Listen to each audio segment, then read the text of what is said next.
Então, boa tarde a todos novamente.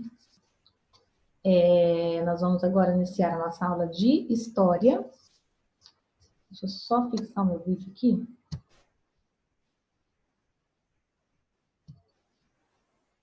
Ok. E aí, antes de iniciar, eu quero que vocês... a gente vai colocar...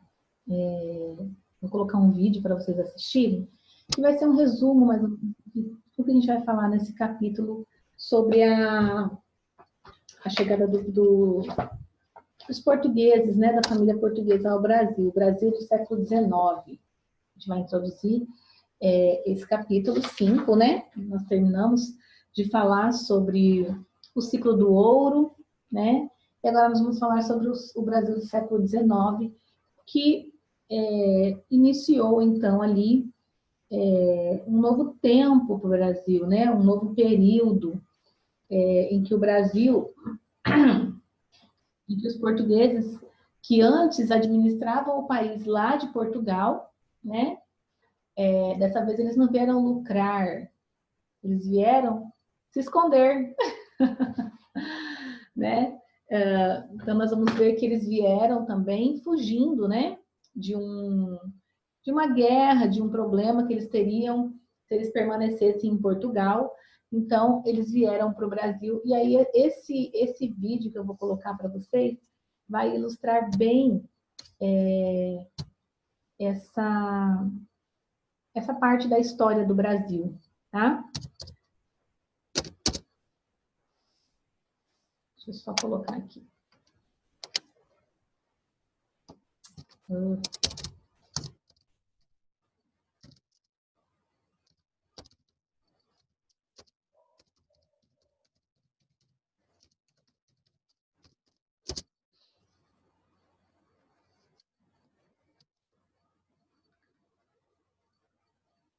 Eu tinha colocado para passar.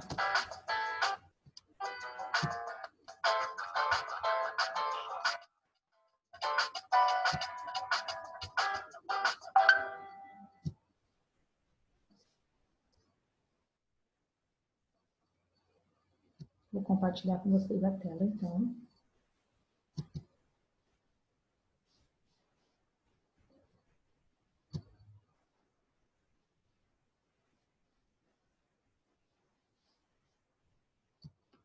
Em 1808, Só um pouquinho. Só confirmando com vocês. Está dando para ouvir a voz? Um acontecimento muda profundamente a nossa história. Ok. A família Eu vou voltar aqui só para vocês entenderem, tá? Em 1808, um acontecimento muda profundamente a nossa história. A família real abandona Portugal e vem morar no Brasil, na época apenas uma colônia. Mas havia um motivo muito forte para isso. No início do século XIX, o imperador francês Napoleão Bonaparte quer dominar a Europa. A Inglaterra resiste e ele exige que os outros países bloqueiem o comércio com os ingleses. Portugal não sabe o que fazer. Se romper com a Inglaterra, perde seu maior parceiro econômico e vai à falência. Se não romper, é invadido pelos franceses. Na dúvida, o príncipe regente Dom João VI prefere não arriscar o pescoço, põe toda a sua corte em alguns navios e vai embora para o Brasil. A família real é um caso à parte. Dona Maria, a matriarca, era conhecida como a rainha louca e tinha surtos de alucinação em público. Já Carlota Joaquina, esposa de fachada de Dom João VI, não era exatamente um sinônimo de beleza. Mulher independente e política habilidosa, conspirava frequentemente contra o marido para assumir o trono. O Rio de Janeiro recebe a realeza com festa, mas os portugueses recém-chegados enfrentam problemas para se adaptar a uma cidade precária, sem nenhuma estrutura urbana. Por isso mesmo, várias pessoas são desalojadas de suas casas, que passam a abrigar os quase 12 mil membros da comitiva real. Milhares de empregos públicos são criados para sustentar toda essa gente. E a política do favorecimento vira uma... Bom, então, nós visualizamos o vídeo. Para quem estiver assistindo a gravação, o vídeo foi pausado porque o YouTube está bloqueando a exibição de alguns vídeos. Então, eu pausei, e aí quem está assistindo a gravação só pelo YouTube, quem for assistir, né? Pesquisa lá o nome que está bem no comecinho do vídeo lá, aparece no YouTube. A família real vem morar no Brasil, se eu não me engano. Deixa eu até confirmar aqui. A gente recebeu... a família real vem morar no Brasil. Só pesquisar no YouTube esse link, esse vídeo. E... o que eu ia falar? Então, esse vídeo está contando um pouco de como o Brasil, que era um Brasil colônia, que dependia de Portugal, em Portugal ele administrava o Brasil lá, né? De Portugal, a coroa portuguesa administrava lá de Portugal. Se tornou, então,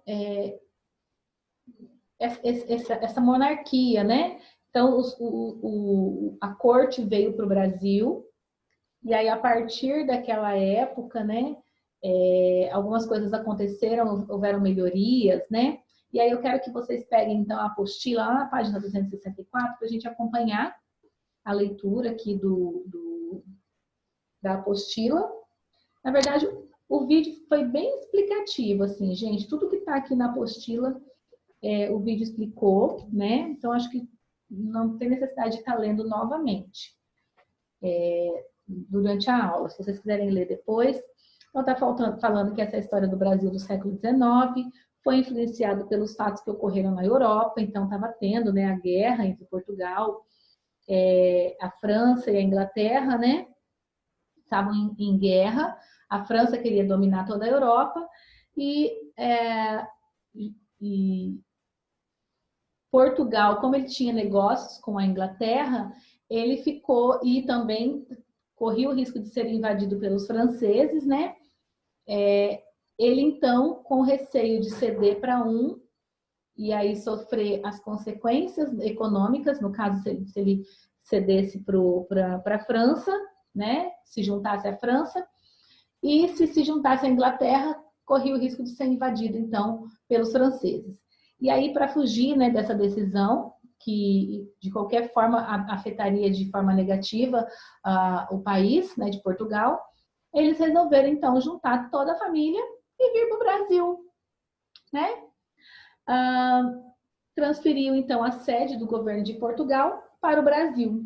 E aí, quando eles chegaram aqui, com a corte, com todo o pessoal que vivia também, né, que administrava o país, eles decretaram, então, baixaram, então, um decreto, olha que interessante, determinando que os habitantes do Rio de Janeiro, quando ele for solicitado, eles deveriam ceder suas casas para aqueles que estavam chegando. Então, chegava ali uma cartinha na casa da Esther e falava assim, ó: atenção, senhora Esther, você deverá sair da sua casa para os membros da corte viverem nela. Não poderá levar roupas, não poderá levar móveis, tem que deixar tudo para eles. Era exatamente isso. Vocês viram no vídeo que até eles colocaram até de uma forma engraçada, né? As pessoas sendo jogadas das casas assim, e indo para a rua. E aí foi mais ou menos isso aí. Então, eles pediram as melhores casas da cidade, com tudo que tinha dentro. Era um decreto, tinha que ser cumprido, né? Nessa época, quando a corte chegou ao Brasil, o Rio de Janeiro não tinha estrutura para abrigar. Lembra que nós estudamos ontem na aula de geografia sobre o crescimento desordenado das cidades? Então, foi mais ou menos alguma coisa nesse sentido. Chegou muita gente de uma vez e o Rio de Janeiro ele não tinha espaço para receber, não tinha infraestrutura, não tinha hotel, não tinha casas para essas pessoas viverem, não tinha esgoto, não tinha asfalto. Nós, né? O Brasil era um país, a cidade do Rio de Janeiro era uma cidade que estava se iniciando, né? E as ruas eram mal iluminadas, eles não tinham serviço de limpeza, A água, não tinha água encanada na época, eles iam buscar a água nos poços, né? Então, tudo isso era insuficiente para aquela quantidade de pessoas também. Então, as ruas eram sempre muito cheias, tinham intensas atividades comerciais, muitas pessoas vendendo coisas nas ruas. Página 265 agora eu estou, tá? O cotidiano no Rio de Janeiro. Então, aqui nessa imagem, a gente pode observar pessoas sentadas, conversando, vendendo produtos, carregando mercadorias, andando a cavalo. Mas, assim, a maioria delas estão fazendo negócios, né? Nessa página 265. E aí, nós podemos observar que existem vários grupos sociais aqui. Tem tanto pessoas que estão aqui, a gente pode ver uma frota, né? De oficiais a cavalo. Nós temos também alguns escravos carregando mercadorias. E tem também as pessoas da elite que estão vestidas com os trajes característicos, com os paletós, com chapéu, calças, botas, né? E aí, então, esses 3 grupos sociais, eles circulavam ali no centro, né, na cidade do Rio de Janeiro. E aí, uma Peraí. Então, Portugal, ele se viu livre, né, da França ali, a França perdeu. E Portugal, que tinha negócio com a Inglaterra, acabou se tornando, então, dependente desse dinheiro que a Inglaterra, dos negócios que a Inglaterra fazia, e ela abriu os portos. Então, aqui embaixo está falando sobre a abertura dos portos. Então, todos os portos brasileiros, nós tínhamos em Salvador, no Rio de Janeiro, foram abertos, né, para aquelas pessoas que Portugal tinha parceria. Então, eles podiam entrar, trazer os produtos, venderem aqui, né, e aí pagavam os impostos, no caso, né. E aí também, lá na página 266, está falando sobre o trabalho escravo nas cidades. Então, que existiam cerca de 750 mil escravos, pessoas trazidas da África nessa época, na condição de escravos. E aí tinha os escravos que trabalhavam nas ruas, né, vendendo produtos, carregando mercadorias. Esses eram os escravos de ganho, que eles vendiam, ganhavam dinheiro para os seus senhores. Existiam também os escravos domésticos que ficavam diretamente nas casas. E tinha os escravos, esses escravos domésticos, tinha esses urbanos, que eram escravos que iam até a cidade. Então, eles separavam alguns escravos que podiam sair da fazenda, né? Da fazenda, geralmente eles trabalhavam em fazendas, né? Podiam ir até a cidade para carregar roupa, ou para buscar água, para poder lavar a roupa dos senhores, trazendo essas jarras, né, de água na cabeça, que eram os carregadores de água.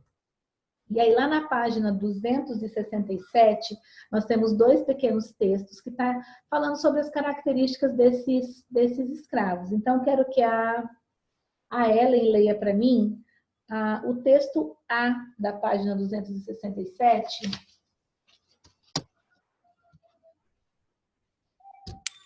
Tá. Nas casas e nos sobrados eram os escravos quem tudo fazia. Cozinhavam, lavavam, engomavam, costuravam, varriam os assoalhos de tábua ou chão de terra batida, limpavam a prataria. Esses serviços eram característicos de qual tipo de escravo que da época, Ellen? Os escravos de ganho ou os escravos domésticos? Ou esses escravos que iam para as ruas para poder fazer os trabalhos urbanos?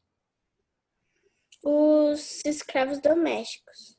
E qual título você poderia dar para esse texto?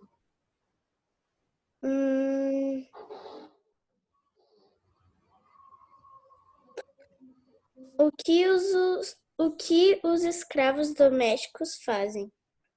O que os escravos domésticos fazem, é o seu título. Qualquer coisa relacionada ao trabalho que os escravos estão realizando, né? Tá certinho, Ellen. O trabalho dos escravos domésticos, o dia a dia de um escravo doméstico, né? Coisas que o escravo doméstico tinha que fazer, Tudo isso são títulos que têm a ver com o texto, porque o título tem que estar indicando o que vai ser lido naquele texto, não é? Então, pode ser qualquer um desses títulos, ok? A Letícia vai ler, então, para mim, a letra B. Minha voz está bem ruim, eu estou meio cansada. Pode hoje. ler? Pode sim. Ainda bem cedinho, mal o dia despontava, eles iam às fontes e chafariz buscar água e, por vezes, lavar as roupas de seus senhores, retornando para casa, carregando jarros e trouxas na cabeça. Então, esses escravos que iam até a cidade, tinha os domésticos que ficavam em casa, né, cuidando dos serviços da casa, e tinha os urbanos que iam até a cidade para fazer esses trabalhos, não de ganhar dinheiro, porque o que ganhava dinheiro, que vendiam as coisas lá, eram os escravos de ganho. Mas eles que iam buscar água, lavar a roupa, né? Como eles eram conhecidos, e que título você poderia dar para esse texto, Letícia?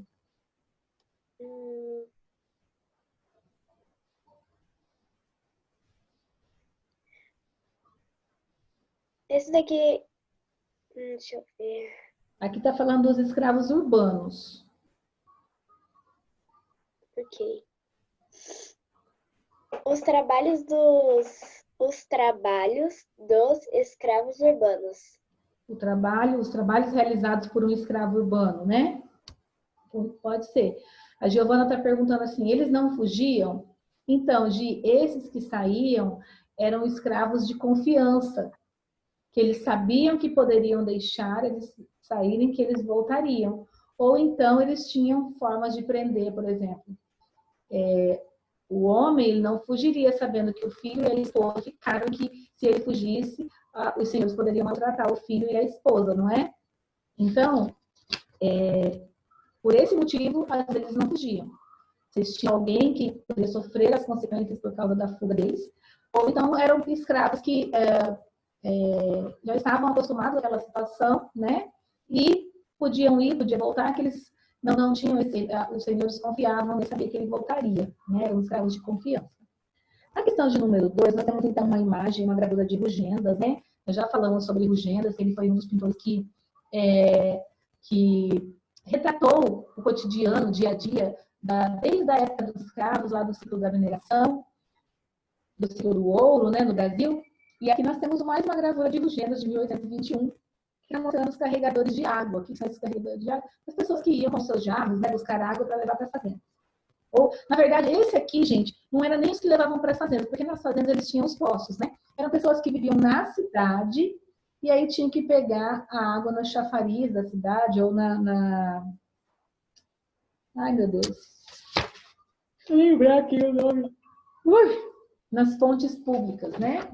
Os poços, nas fontes públicas. E aí eles levavam, então, essa água para as casas dos senhores que viviam ali na cidade. Então, os escravos urbanos que faziam esse trabalho.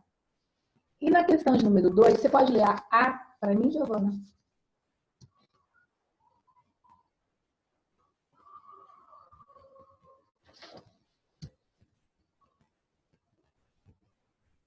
Não? Isadora? Posso ler? Pode sim. 2. Analise a imagem e responda as questões. Qual dos textos da questão anterior trata do assunto mostrado nas imagens? Então, essa imagem aqui está relacionada ao assunto do texto A ou do texto B?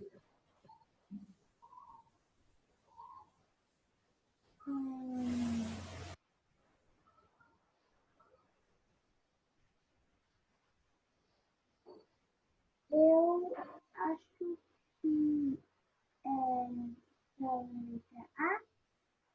Então, no A está falando que eles cozinhavam, aqui está mostrando eles cozinhando, lavando, costurando, varrendo, ou está mostrando eles buscando água, lavando a roupa dos senhores e retornando para casa carregando jarros e trouxas na cabeça. É que aqui o desenho está meio embaçado. Oi? É porque o meu desenho está meio embaçado. Ah, sim. O Samuel está te ajudando aqui, ó. É a letra B. Exatamente. O texto B, ele fala da atividade realizada pelos carregadores de água aqui na gravura do Rugendas, né? E aí está perguntando o seguinte: se hoje em dia esse trabalho de carregador de água é necessário aqui em Campo Grande, ou até mesmo aqui no Brasil? O Brasil ainda tem, né? Mas é necessário a gente ir buscar água em jarros em algum lugar aqui em Campo Grande? Não. Pode falar isso. Não. Por que não? Porque eu não sei como explicar, mas não Alguém pode ajudar a Giovana, não, a Isadora? A Giovana vai dar um help aqui.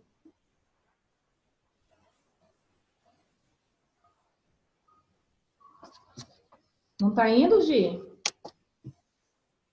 Alguma coisa na sua configuração. Ah, tá. Agora foi. Então, eu acho que é porque agora a gente tem uma estação de água, a gente já tem os equipamentos próprios, não precisa mais. Exatamente. Fala, Samuel. Agora as pessoas já também recebem água em casa. Porque a gente já recebe a água em casa. E como que é chamado, Esther, esse recebimento da água em casa? Você lembra? Esther? Não lembra? Eu não entendi, travou. Como é chamado esse sistema de que a água chega até as nossas casas, pelos canos, na torneira? Hoje nós temos água...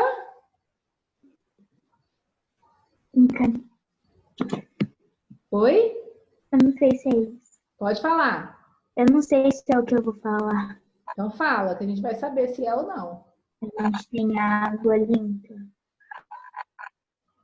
Tá travando bem na hora da palavra. Água? Eu não entendi, tá travando. Tá travando dela também aqui. Fala, Ellen. Água encanada. Exatamente. Hoje a gente tem água encanada, então não precisa, né, buscar a água. Algumas cidades no sertão ainda precisam buscar essa água, né, nos poços e tal, porque não existe essa água encanada para todos os lugares do Brasil. Mas, tá travando para todos aí? Não. Não? Só alguns? Tá, tô finalizando aqui já, então. Então, por isso que a gente não tem mais. E aí, a chegada também da família real no Brasil também trouxe um grande impacto, né, na vida colonial. Por quê? Porque nessa época, o governo, então, o Rio de Janeiro foi a sede do governo português. Então, isso trouxe várias benfeitorias para o Rio de Janeiro. O Rio de Janeiro passou a ser a sede. Dom João fundou diversas instituições para organizar a sua administração e estimular a economia do país e a cultura também da região. E aí ele criou, por exemplo, a imprensa régia. Aqui nós temos aqui o Jardim Botânico, né?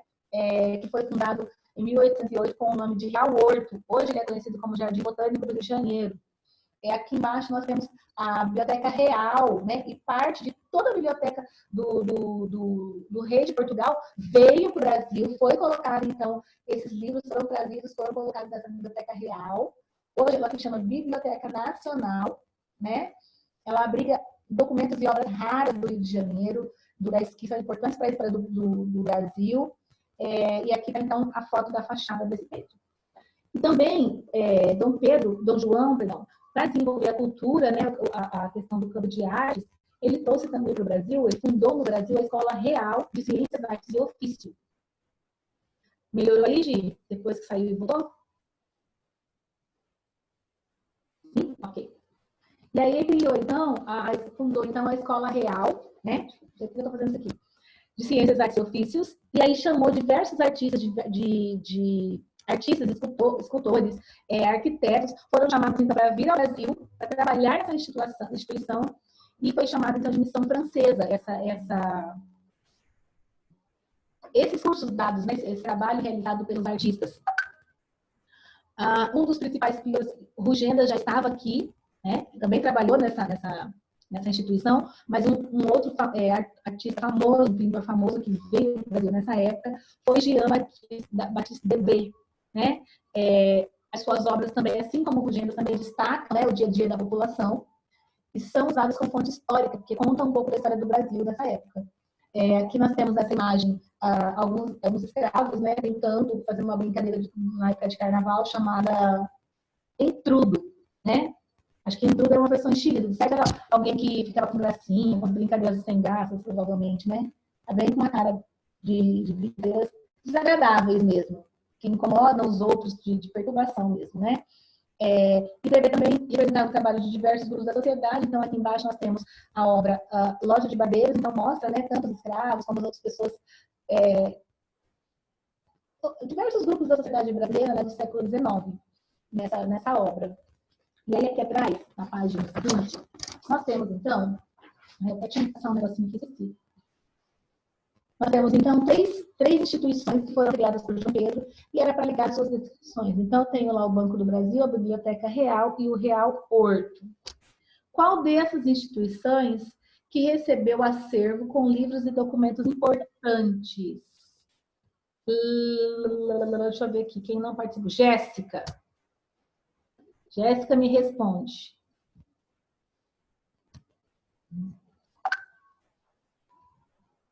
Vai, Jéssica. Jéssica, olha aqui, presta atenção, estou aguardando a sua resposta.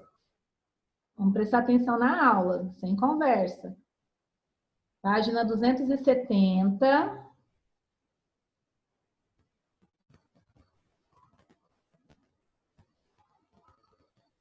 Nós temos, então, 3 instituições fundadas por Dom João, né, quando eles vieram ao Brasil no século XIX.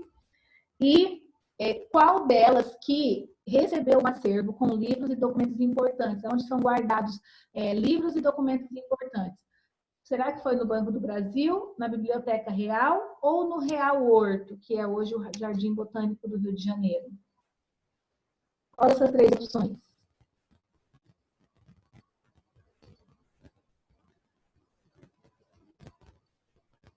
Ativa o seu áudio para mim, por favor.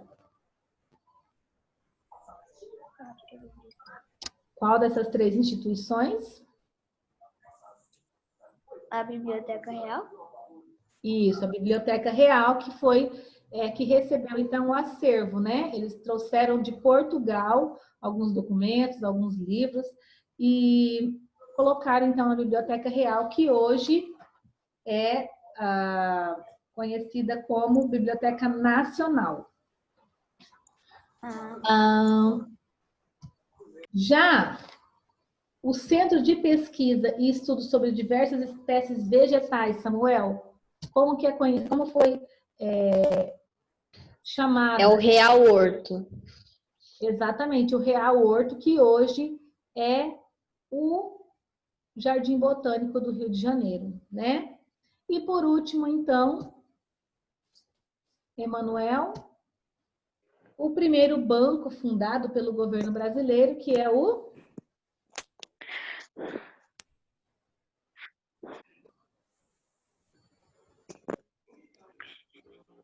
O primeiro banco fundado pelo governo brasileiro, o banco... Qual banco?